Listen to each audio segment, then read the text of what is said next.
out for those hidden vaqueros. They'll be hidden all around campus all week long. Every vaquero has a prize written on the back. So take the vaqueros to the front office, put your full name and ID number on the back, and put it in the box provided. On Monday, you received a link on how to participate in the EC Lost in Lakeside Virtual Escape Room. Only the first 100 vaqueros will get to play, so make sure you log on.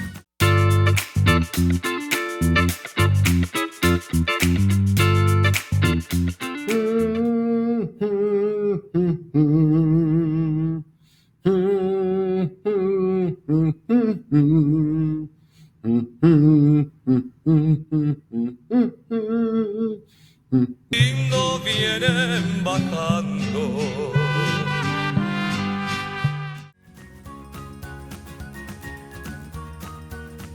You are definitely going to want to sign up for 5-Star Student. You can either download the app onto your phone or go to 5starstudent.com on your Chromebook. We're going to be using 5-Star Student a lot this year for surveys, for voting, and for check-ins to different events. We actually have our first vote this week. You get to vote on what the passing period music will be next week. And here's the thing, if we don't get at least 100 students to vote for next week's passing period, the teachers will be listening to the Macarena for 4 days. So come on, get on and vote if you don't want to hear the Macarena. Close your eyes. If you can see the screen right now, your eyes are not closed. Think back to a time when you had a really good, heartfelt conversation. Why was that conversation so meaningful? How did you feel during that conversation? Who are you talking to? What was your relationship like with that person? What did that person do to make you feel supported? What made you trust that person enough to speak honestly and openly? Once you can really relive that memory, open your eyes. The last time we had an advisory discussion, you were shown these guidelines. But what do they really mean? Why are they important? Let's dig a little deeper to understand why it's so necessary that everyone adheres to these norms and expectations, both during advisory and in any other worthwhile conversation you may have in the future. Participate and speak your truth. Be fully present. Give all of your attention to the conversation at hand.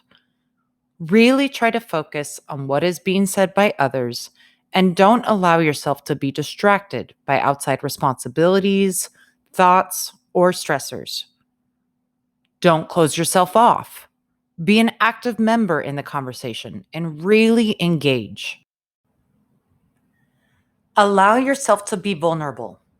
Being vulnerable means that you're authentic and real. Researcher and author Brené Brown defines it as uncertainty, risk, and emotional exposure. Vulnerability is about the ability to show and be seen even when there are no guarantees. When she asked Oprah what vulnerability means to her, this is what Oprah said. Definition for me. Vulnerability is being willing to express the truth, no matter what. The truth of who you are, the essence at your core of what you're feeling in any given moment.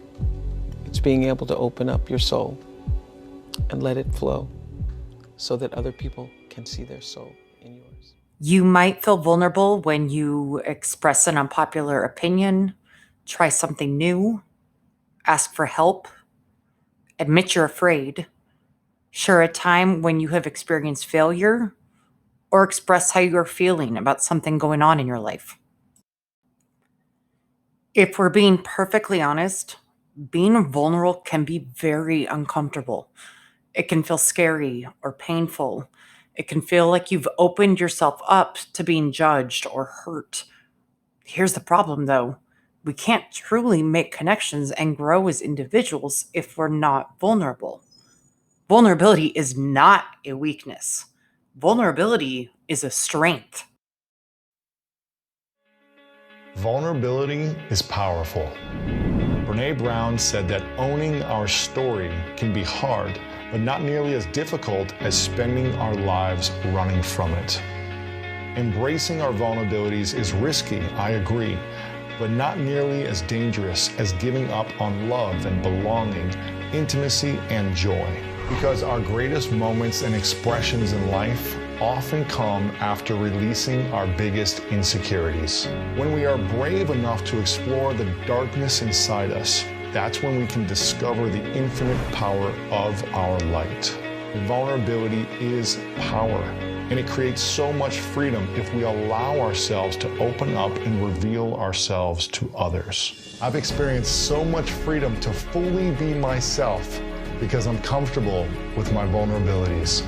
I don't need to act perfect all the time and exhaust myself by wearing a mask. For almost my entire life, I've lived in a prison, a perfectionism prison, where I felt like I needed to look a certain way, talk a certain way, and pursue a certain life, and everything had to be perfect, or I'd never be accepted in the world. What I've realized is greatness is not about being perfect.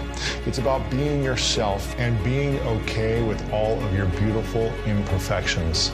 It's allowing yourself to be vulnerable in those moments. And because vulnerability creates so much more trust and connection, community, love, and unity, and it allows people to see you for who you are and not just see you as some perfect person that is unattainable in their own life. Allow yourself to be vulnerable in your life. Open up about the things with your friends and family.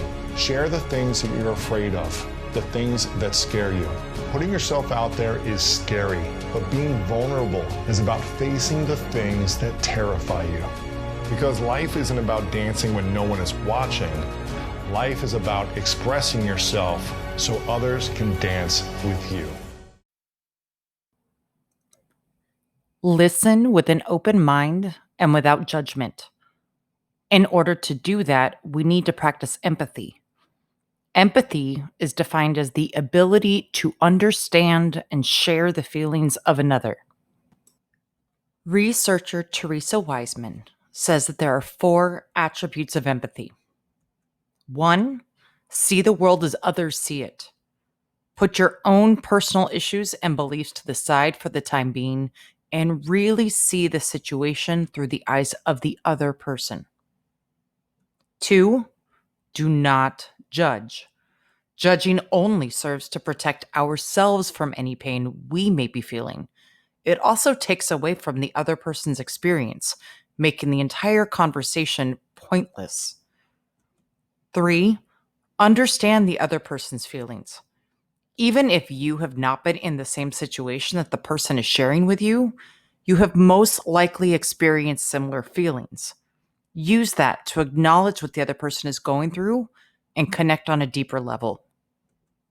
4, communicate your understanding of the other person's feelings. Support the person without feeling the need to solve their problem. Rather than saying, at least, or it could be worse, try, I've been there, and that really hurts. Or, it sounds like you're going through a difficult time. Tell me more about it.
Respect each other's experiences, fears, and perspectives. We all have our own story. We all have unique backgrounds. Empower everyone to have their own history and feel confident that they are not being compared to anyone else. If we are going to be courageous enough to be truly vulnerable in these conversations, we need to feel safe and supported by everyone else in the group. Encourage and value all voices and opinions. With everything going on in the world right now, it is more important than ever that we all learn to take a step back and listen to what others are saying. That doesn't mean you have to agree with each other. You are never going to agree with everyone, and not everyone is going to agree with you. But you can still try to understand where the person is coming from. Let's commit to having productive discussions, even when we have opposing views. Let's commit to really hearing each other and participating in healthy dialogue rather than attacking one another and leaving the conversation feeling offended or angry. Take responsibility and ownership for your own words and actions. Recognize that just because you interpret someone's words and actions a certain way does not mean that everyone else interprets them in the same way. Be aware of how what you do and say affects others. If you make a mistake, own up to it, genuinely and sincerely apologize, and work to make it right. The last expectation is that you will keep the confidence of everyone in the group. Other people's stories are not yours to share, so maintain the trust and confidentiality you would want from others. In order for everyone to feel comfortable sharing, we all have to agree that what is said here stays here. Let's take some time to reflect on these norms and expectations. Let's talk about why our discussions won't be valuable and meaningful if we don't participate and speak our truth, listen with an open mind and without judgment, respect each other's experiences, fears, and perspectives, and maintain the trust and confidentiality of others. With your teacher and classmates, challenge yourself to thoughtfully and honestly answer the following questions. Let's set the tone now for future discussions, both here and in your personal life.